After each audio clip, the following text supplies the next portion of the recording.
आदाब नाज़रीन, आप देख रहे हैं जी सलाम आपके साथ मैं हूं शबनम हसन। शुरू करेंगे वर्ल्ड टॉप 10 खबरों का सिलसिला।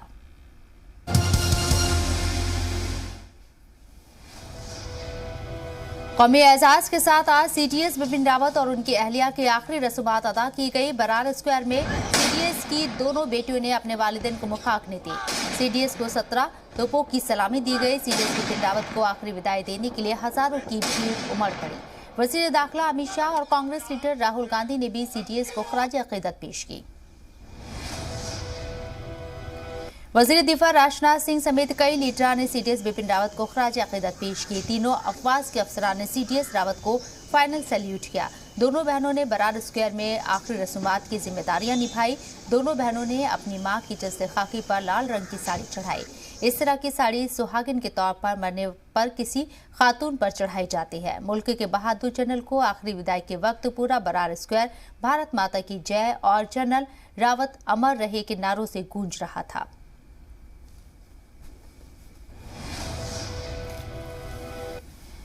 पीएम नरेंद्र मोदी ने आज वीडियो कॉन्फ्रेंसिंग के जरिए समिट फॉर डेमोक्रेसी को खिताब किया। उन्होंने कहा कि मुझे इस समिट फॉर डेमोक्रेसी में दुनिया के सबसे बड़े जमहूरी मुल्क की रहनुमाई करने पर फख्र है। जमहूरियत हमारी रिवायत का हिस्सा रहा है। हिंदुस्तान की कहानी दुनिया के लिए एक साफ पैगाम है कि जमहूरियत नाफिज की जा सकती है और ये आगे भी जारी रहेगा।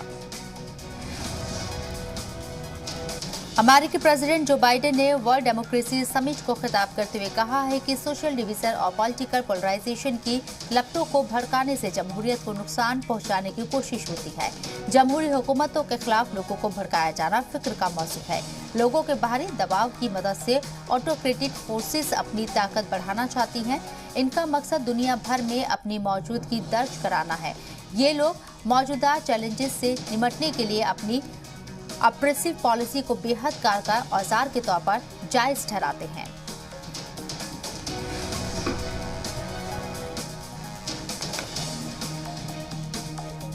अफगानिस्तान की राजधानी काबुल में एक के बाद एक दो धमाके हुए। धमाकों में 2 लोगों की मौत और 4 लोग शदीद तौर पर जख्मी हो गए हैं। मौसूला इत्तलात के मुताबिक जख्मी लोगों में एक खातून भी शामिल है। तालिबानी हुकूमत की वजारत दाखिला के तर्जुमान सईद खुस्ती ने जानकारी दी है कि पहला धमाका 10 दिन बर्ची के पास हुआ, जिसमें 2 लोगों की मौत हो गई और 3 शहरी जख्मी हो गए। वहीं दूसरा धमाका काबुल शहर के मगरिबी इलाके में हुआ, जिसमें एक खातून जख्मी हो गई। उइगर मुस्लिम तबके के कत्ल आम में चीनी हुकूमत का सीधा हाथ सामने आया है। लंदन वाक़ई शहरियों की आज़ादी के हकूक़ के लिए बने उइगर ट्रिब्यूनल ने यह दावा किया है।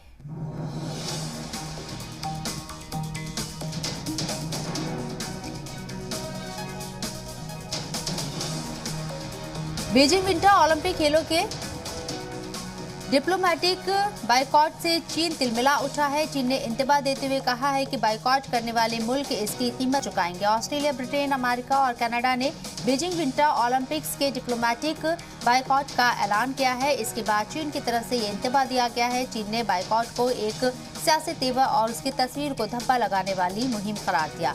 अमेरिका इस हफ्ते बाइकॉट का ऐलान करने वाला पहला मुल्क था।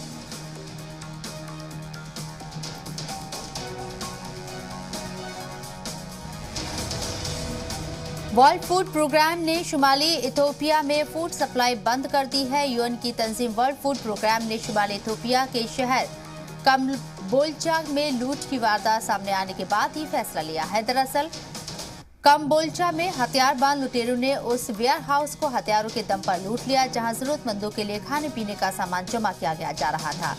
ठिकियान और हिफाजती दस्तों के बीच चल रहे सिविल वॉर के बीच शुमाली इथियोपिया बड़ी सतह पर भुखमरी का सामना कर रहा है। यूएन का कहना है कि 1 साल से ज्यादा वक्त से जारी लड़ाई के बाद 9 मिलियन से ज्यादा लोगों को खाने पीने की अशिया की जरूरत है।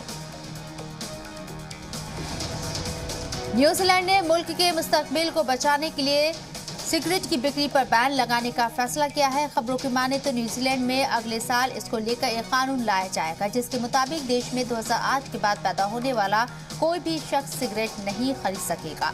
न्यूजीलैंड की वजीर सेहत डॉक्टर आयशा वेराल ने कहा है कि हम श्योर करना चाहते हैं कि नौजवान कभी भी स्मोकिंग ना करें।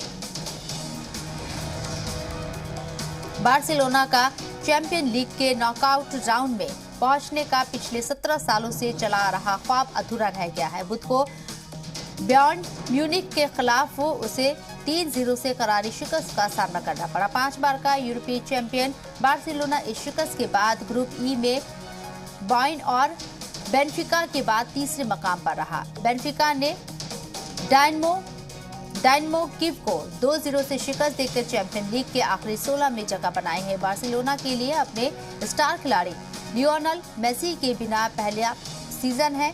लियोनेल मेसी ने इस सीजन की शुरुआत में पीएसजी क्लब ज्वाइन किया था। मेसी के बिना खेल रहे बार्सिलोना के लिए चैंपियंस लीग से यूरोप लीग तक खेलना एक खौफनाक ख्वाब की तरह ही होगा। लीग से बाहर होने के बाद बार्सिलोना अब यूरोपा लीग में टीमों से टक्कर लेगी।